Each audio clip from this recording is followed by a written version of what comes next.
Namaste and welcome everybody to this week's class on the topic of fear based upon the new book that's coming out in the Living Wisdom series with Paramhansa Yogananda on how to overcome fear.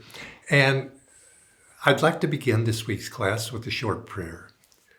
Divine Mother, beloved Guru, may we walk ever in thy light, facing all obstacles, all difficulties, with thy presence within. Where can fear be when you are beside me, when you are within me? Om Shanti Shanti Amen. Om Guru. Now, I've asked Bharat to and I don't know if Shamini, they're good, Shamini's there with her. The two of them to please start us out with the song. This is or a chant actually, and this is one of the ones I particularly like, and the last lines of this chant kept resonating in my mind, and so I asked them to please sing this one for us today to get us started. So I'll hand it over to you. My great enemy, with his soldiers surrounding me, is giving me lots of trouble, oh my Lord, is giving me lots of trouble, oh my Lord. That enemy I will deceive, remaining in the castle of peace, night and day in thy joy, O my Lord, night and day in thy joy, O my Lord, night and day in thy joy, O my Lord, night and day in thy joy, O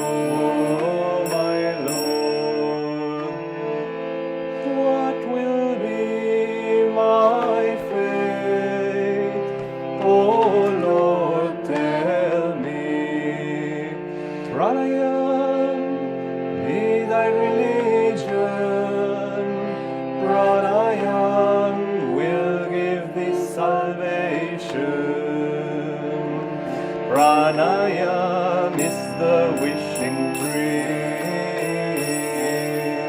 Pranayam is the wishing tree.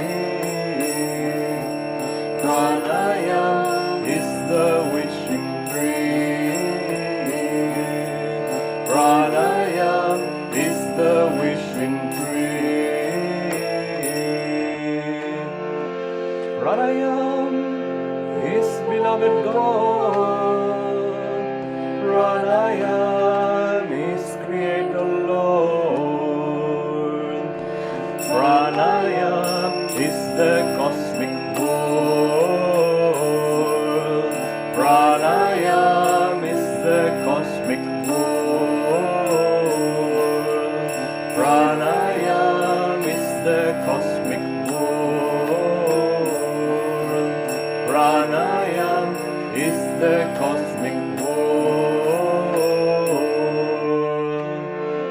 Control the little pranayam, become all-pervading pranayam. You won't have to fear anything anymore. You won't have to fear anything anymore. You won't have to fear anything anymore. You won't have to fear anything anymore.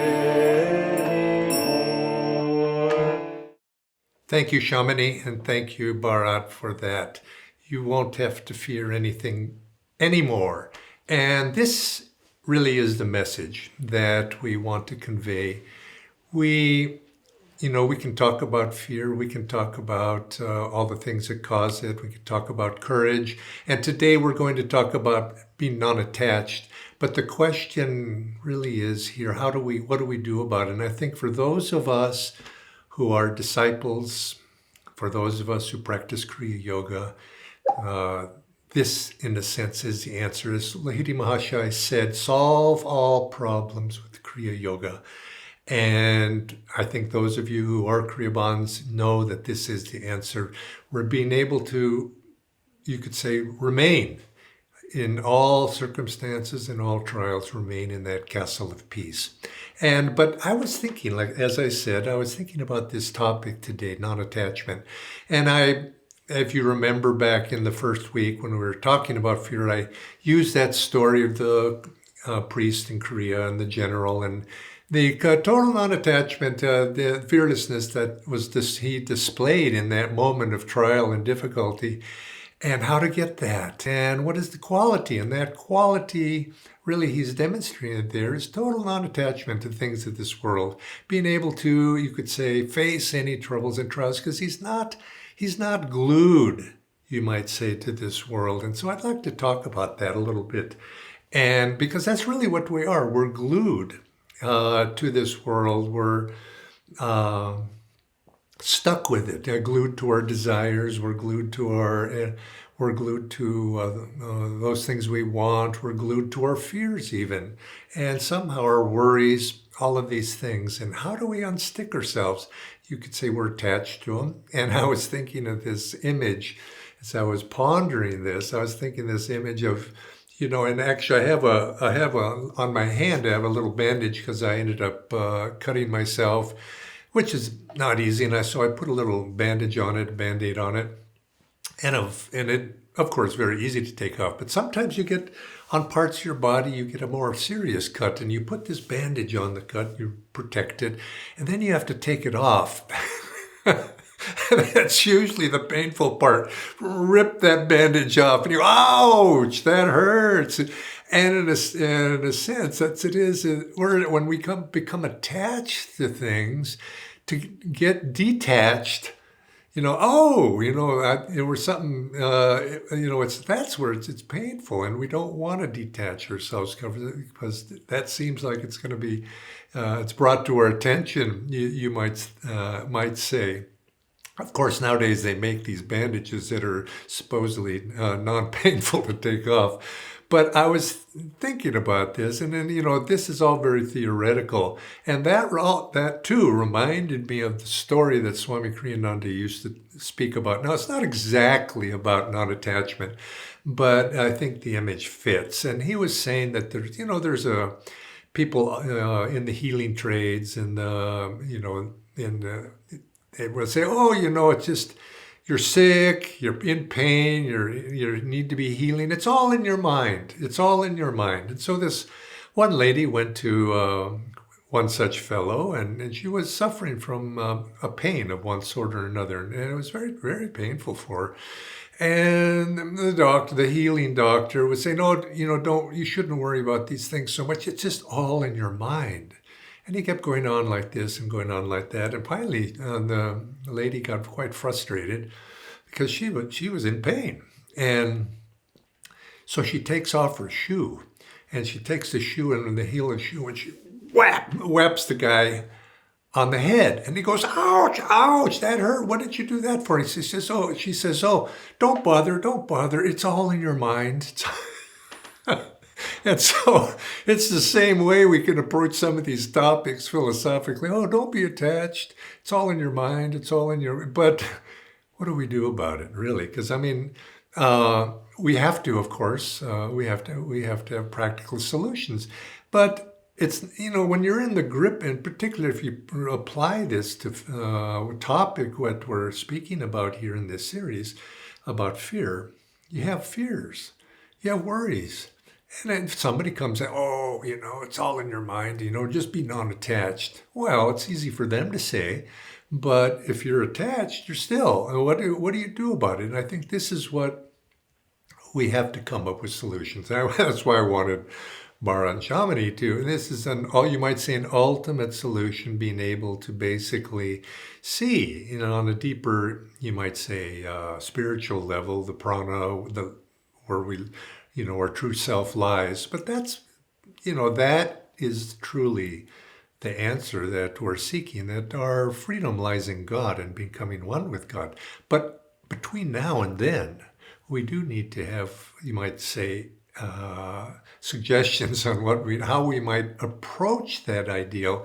And pain and worry and fear, you could say they're attached to because of our basic attachment to this body. The body is threatened. It's instinctual.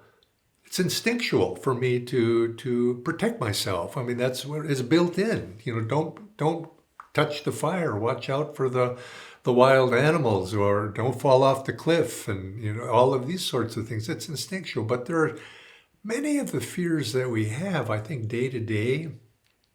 We're not worried about tigers in the jungle so much. And, most of us don't do life-threatening jobs, but most of the fears that if we look inside, what are we really afraid of, and what do we fear? And they're not of that nature.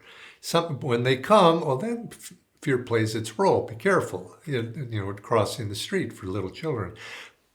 But most of our fears have to do with, you might say, if you trace it back, it's something to do with the ego. We have fears are related to protecting ourselves. And when we say ourselves, we're not so much talking about the body, our personality, our ego identity, our pride, our enthusiasms, our desires. Those are, and for example, take criticism, for example. People don't like it. And they don't want to do anything that other people, they might criticize them for. So I'm not going to say that. I'm afraid to say that, or I'm afraid to do that. Somebody might criticize me. Or you find, so you protect yourself in that way. Now, whether it's not a matter of whether the criticism is true or untrue, it's how it attacks us. Or somehow we feel a sense of ego diminishment from people look askance at us, or we don't measure up, we don't think we measure up. All of these sorts of things we're worried. We get in front of the camera here, and oops, did I forget to, to comb my hair?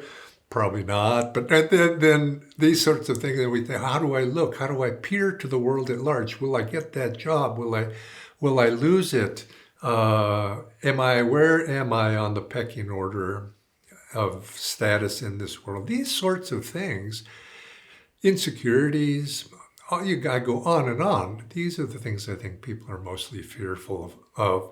And if you trace those back, it goes back to what I would call ego protectiveness. And isn't this really what, if we study the scriptures, if we take, and is being said in the Bhagavad Gita right at the very beginning, what did they on the battlefield of life? And if we know right there at the very beginning, when it's being related of the armies of the Kauravas, the armies of the Pandavas, that it shows that Duryodhana is saying, he says,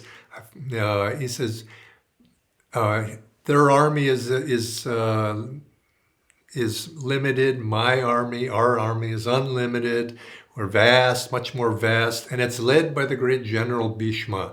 And of course, as we're advised or taught, Lahiri Mahasaya, when he expounded on the Gita and passed down to us through our gurus, that Bhishma represents or is symbolic for ego. And Duryodhana says, at all costs, we must protect Bhishma. And that all the soldiers, he's saying, all the other qualities, that's your first duty, protect Bhishma. And in a sense, it's this ego protectiveness, and that, oh my gosh, Bhishma is going to be threatened. Then it engenders fear. And we find that ourselves that, this is the whole, you might say, the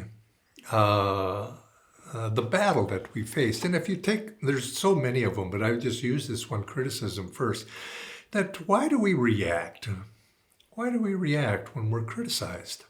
Somebody's pointing something out, well, we don't like it because maybe, mostly we don't like it because maybe it's true. or we're insecure that it might be true. Now, if somebody gives you criticism that's totally outrageous, that you don't feel quite so threatened by it. You know that it makes you look bad maybe, and you kind of react to that. But I think it's usually that criticism that is pointing out something. Oh, maybe there's something there, and we don't like it ourselves, perhaps, or we feel a sense we've failed in some way, and it's diminished. And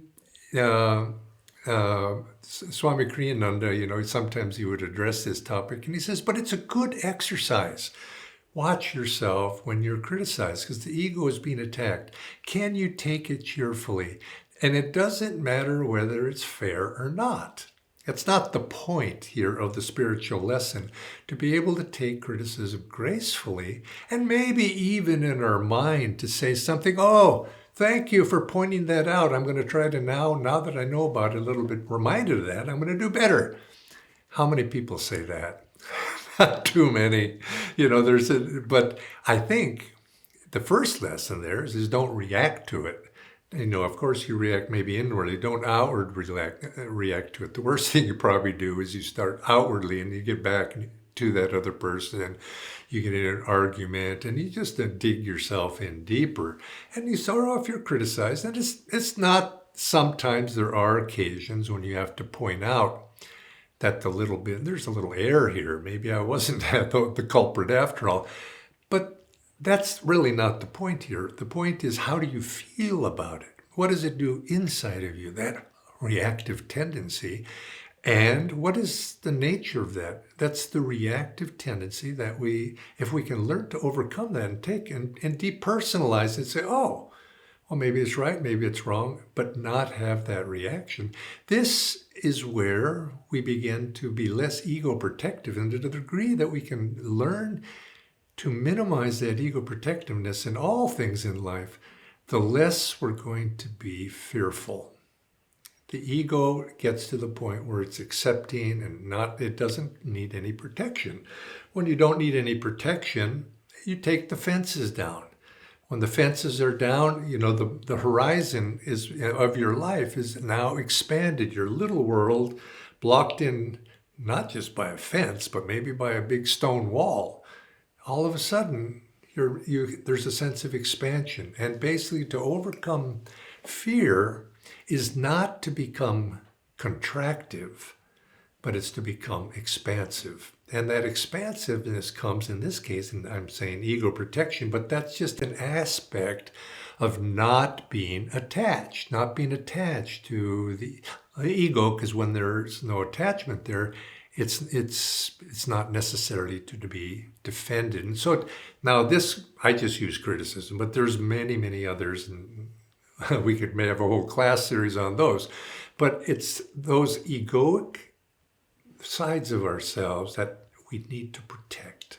Fear in some way for most things in life. Now there are life-threatening things. That's fear of the body and attachment to the body itself. Those you might say a little bit more instinctual. And yes, we get to the point where we overcome those, but they come naturally. You don't have to work on not being afraid of tigers. Those sorts of fears will naturally begin to take care of themselves if we can learn to take down the walls of protecting the ego. And so this is what the lesson is here. But now people sometimes they make a mistake here.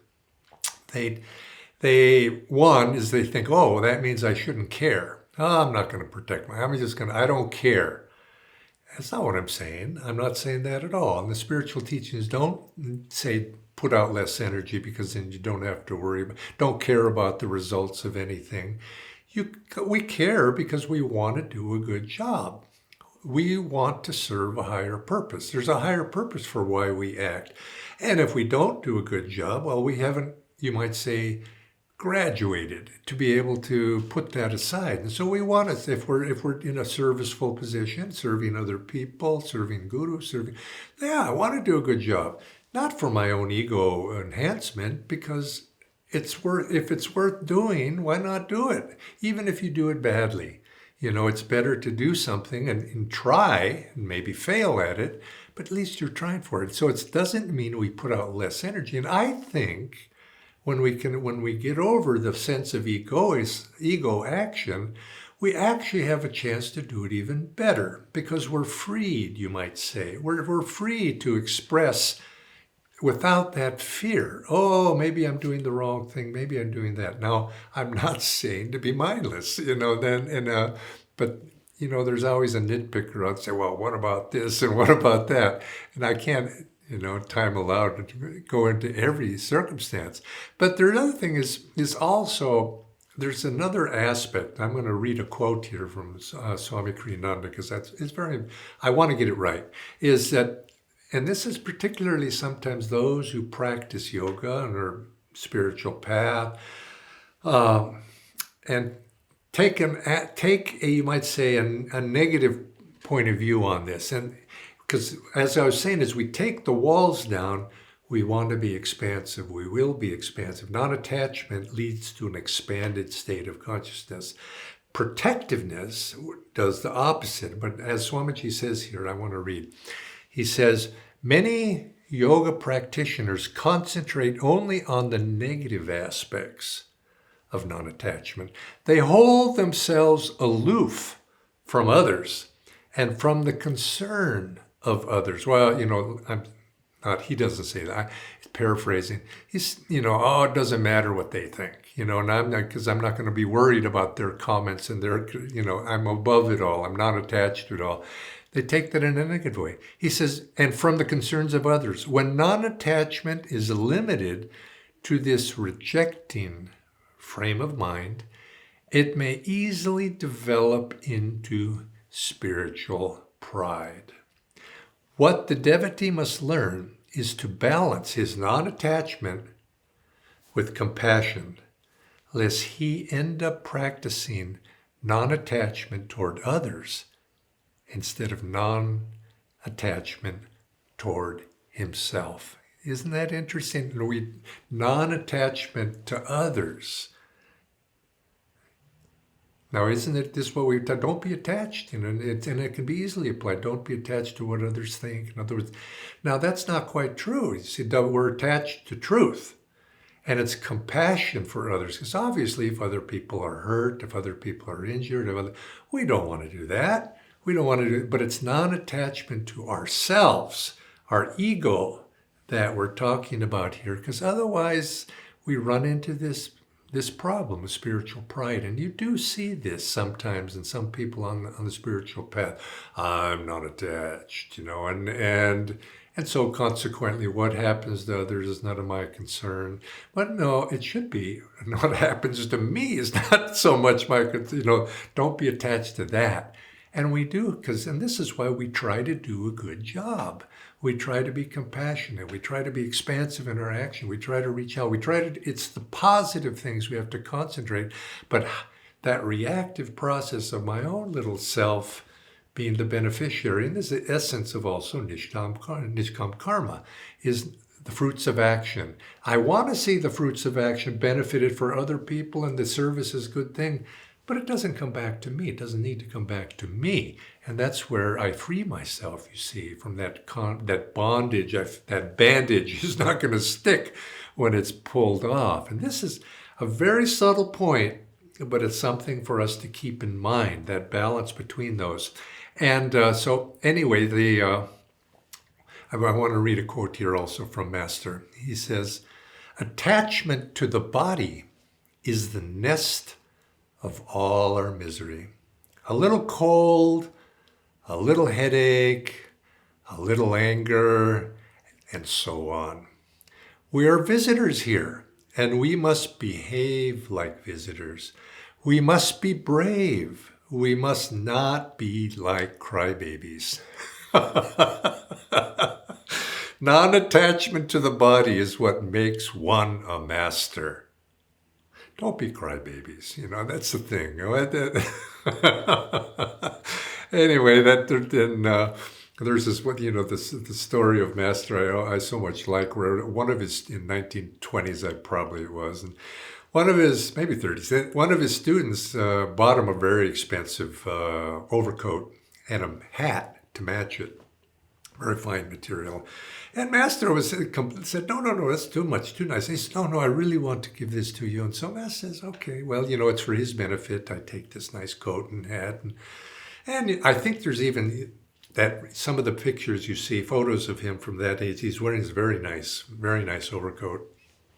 And so what happens is, but he kind of felt a little bit, this is really overdoing it a little bit. It's really too nice, So he kind of asked Divine Mother, he says, why don't you do so, help me with this, this. And so he went out to some engagement, perhaps it was out to a dinner, and he, you go into the lobby and you're going to go to dinner, and you check your coat and hat and accoutrements at the desk there, and they put it in the closet or in the wardrobe. And so he did that with his coat, and he took care, make sure he was inspired to take everything out of the pockets, and he went to dinner, and he came out to get his coat back, and it had been stolen. It had been stolen. It was a very expensive coat, very, very nice coat. And he said, thank you, Divine Mother. You've solved my problem. And he says, but one thing, you forgot to take the hat. And I think this is how we want it. In the sense, if we can go through life in this way, he loved, though he took care of that coat, he took care of that hat, and be a steward. We're given things in this life, but don't let it be glued to you. It's going to come, and eventually it's going to go. Same with this body. Next week, we're going to talk a little bit about leaving the body and not being attached, fear of death that many people have. But I want to share with you what do we do about all this? Here's some exercises about non-attachment that Master offered up, and also that Swami offered up. And he says, look around you. Look around you. Look at your home. Go home. Look around you. And what in this home is really, really yours? It's really on loan. Isn't that true? It's on loan. We think it's ours, but really life has given us and to us to take care of, to do, and take that attitude of becoming a steward of all those material things. And we tend to think, this is mine, that's mine. You're going to have to leave everything someday. It's going to be inevitable. Maybe it's at the final exiting here, or you're going to find yourself. I've moved many times, and when you move, you have to pack up and go to a new place. And isn't that usually the case? Half the stuff you just say, I get rid of it. I don't need that anymore. It's a good exercise every year. Go through. We have was recommended here by one of the Nayaswamis here. He says, go through your closet once a year. And if you haven't used something for at least a year, unless there's some other extenuating circumstance, why not just give it away? And because it's just sitting there. But we're attached to it. I've got books on my bookshelf I never look at, but yet I keep it. And now, a few of those are okay. But how many things in your life? Look around. Let it go. Look at your clothes. What about the body too? In some form, it's a form of clothing too. Ultimately, it's going to have to go. How about your talents, your intelligence, your qualities? Do they really belong to you? You're stewards of them. They've been given to you to use properly, but don't get attached to them. And you see, in other words, and so Swami used to have this, he liked nice things. He had a very fine taste in art, fine taste of everything in his life. And when he would see something really nice, he'd be on as many of his travels, he'd see something really beautiful. He wanted to buy it. He said, oh, look at that. It's so nice. There's this, we want to buy, we want to possess this world because we're attracted to it. And he could just, of course, his yogic sense say, no, not this, not that, leave it be. But he found a nice solution, which he suggested. He said, why not, if you can, it's not, beyond your means, he says, why not buy it? Take it for a little while, enjoy it, and then give it away to somebody. And he says, this way you enjoy it twice, once in the buying and once in the giving. He says you get double the pleasure. And it reminded me of how Master had, as a young man, he had a student, he had that motorcycle, beautiful motorcycle. And and he would even see, there's some photos of him driving Sri Yukteswar in the sidecar. He had a sidecar to it. And he would, and then one day he was looking out the window and his motorcycle was down there on the roadway. And he saw another young man who was admiring it. Really just, he could see that he really was liking that motorcycle. So he went out and he said, "It's a nice motorcycle, isn't it?" And the young fellow said, "Oh, it's wonderful. Oh, if only I could have something like that." And Master immediately, he says, you want it? He says, "Oh, I wish I had one." He says, "Here, I'll give it to you." I went and got the keys and gave it to him. He says, but the fellow said, but, he says, no, go ahead and take it. It's yours. And in a sense, in his mind, Master, I think what he was saying, he says, Divine Mother had given that to him, and he had this premonition that this would be better served. This gift would be perhaps serve this person for whatever reason, and he gave it away. And then Swamiji was often that way, because he was often given many, many gifts, and then he would just give them away. And Master was the same way. Things would come to him, because naturally he gained gifts, Christmas, birthdays, those sort of things, and he would enjoy them, you might say, put his vibrations, and then he would give them away. And I think those things are very sweet. People receive it. I remember Swamiji giving me a very nice vase. It was simple, but it was a very tasteful, nice vase. And now I look at I've kept that vase. I don't know if I'm attached to it or not, but but it reminds me. It reminds me of Swamiji, and it was very nice. And so another piece of advice is when people praise you, but try to find some way of deflecting that praise. Oh, God is the doer. And, rather than sort of hoarding it to yourself, if any project you undertake, imagine failing at it. What happened? It's kind of the what if situation. What if this should happen? What if this worry should come true? How would I feel? That's a hard one sometimes, because then you can imagine quite very difficult things, painful things. But if you imagine it and say, okay, this life comes, this life goes, these things happen. Lord, I'm free, I'm with you. And I think this is the secret of being able to deal with pain, particularly pain of loss, pain of these, whether it's something personal, other people, is you realize these things have defined my happiness by these things outside myself. Where does my true happiness lie? And you could sort of say, yes, I know I've got to die someday, and so all this, it's sort of a low energy way of looking at it. And I'm not suggesting that. You might say it stimulates us to love God even more right now, because Lord, you are my solace, you are my treasure. And then if to the degree that you love God more, why settle for trinkets? You see? And so it's a stimulus, you might say. And you find, I have found, and this is, I think all the great ones have recommended this, to the degree you love God, nothing else matters. You don't care about other stuff anymore. And this is how you really approach life. I love God more and more and more, and everything else becomes, you might say, stale cheese. That's why, as Master would put it, he says, when you once taste good cheese, you don't want stale cheese anymore. And this is how we approach life, looking for where our true happiness really lies. And it doesn't mean you become indifferent. You see, now how do we do this? Because you see in everything in life, there's some aspect of God's reflection in that, and we approach that. And as we do that, we become less attached to it, less fearful of it. If it's taken away, God, I'm with you. If you have God, nothing to fear anymore. Nothing can be taken with you.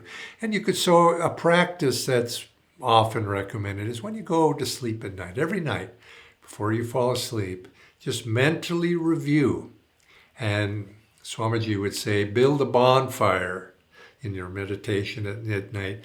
Build a mental bonfire and cast into it, all your possessions, your furniture, your clothing, your car, all of these things, just sort of, mentally letting it go. It's your God. And you could sort of, even so, you could offer up your attachment to other people. Now, again, we're not talking indifference here, compassion, but that attachment to that somehow they belong to me. They're mine. They're not yours. Cut those strings. And your attachments to town, your country, to your identity. How do you identify yourself? I'm a this, I'm a that. Your beliefs.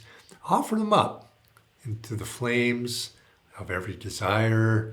You could sort of all the self-definitions, casting them into the flames, and go down that mental list, and you'll find that when all is said and done, I think the best way to be non-attached is to become super attached to God.